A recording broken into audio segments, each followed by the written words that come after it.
They said she left the stove on, that's all. One sentence, one report, one lie that swallowed 20 years. Accidental ignition source consistent with unattended gas burner. That's what the fire department wrote down. And just like that, my mother became the reason 7 families lost their homes and 1 woman died on the 3rd floor. Just like that, they cuffed her.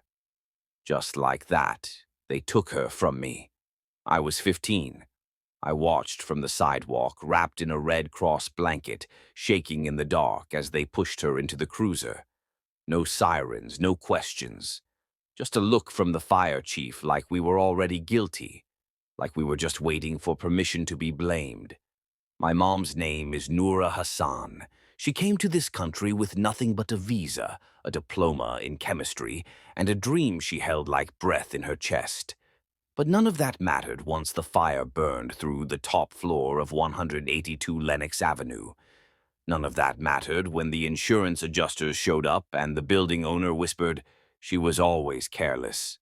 They called her reckless. They called her unemployed. They called her an unregistered alien, even though her green card was current.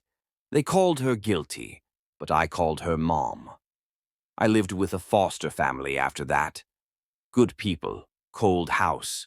No one talked about the fire. No one talked about the trial. No one said I'm sorry. The news cycle moved on. The city rebuilt. The landlord filed his insurance claim and sold the land 2 years later for 5 times its worth. The new building was all glass, no memory of the soot, the cries, the smell. But I remembered. Every night, every breath. I went to school, got quiet, got small. But I never forgot. I studied criminal science, then forensic engineering, fire reconstruction, insurance law, combustion chemistry. I learned everything they never taught juries. I read my mom's trial transcript 100 times, marked every hole, every assumption, every expert with a badge and a tie, and no real questions. I made a list of what they missed and what they ignored and what they had to have known. I got my degree, then my license, then a job as an independent fire investigator. I worked cases no one else wanted. Motel fires, factory accidents, tenants with names no one could pronounce. And every time I walked into a burn zone, I thought of her. I saw the scorch marks like accusations. I saw the melted glass like proof. But I never said anything. Not until I got the folder.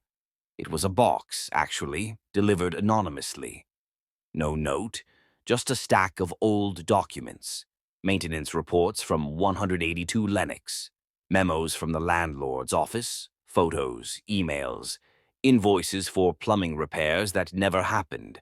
And one diagram of a faulty gas line, with a note in red pen. Ignore. Too expensive. I didn't cry. I didn't shake. I scanned every page. Then I opened my laptop and got to work.